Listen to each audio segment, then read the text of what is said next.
So endometriosis is a disease or a condition which is now evolving and has evolved over the past so many years. It has now engulfed not only the peritoneum, so we are looking at organs outside our comfort zone. The uterus, tubes, ovaries we are very comfortable with, but it has now invaded the bladder, the ureters, the kidney also.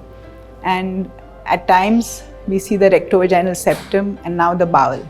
So endometriosis has given us that opportunity to venture out and look at the pelvis as a whole. What better place to learn this than IMAS, which is always ready. So I think the group has worked so well on in-house innovations that the models that are here are actually mimicking what you find inside. So it's not theoretical that you listen to some lectures and come and do some dissections. You actually see ovarian cells, you actually see a ureter which is adherent, you actually see a bowel. We have a very nice way of starting the course where we actually ask each participant as to what are they doing and what are they here for, what is the take home that they want.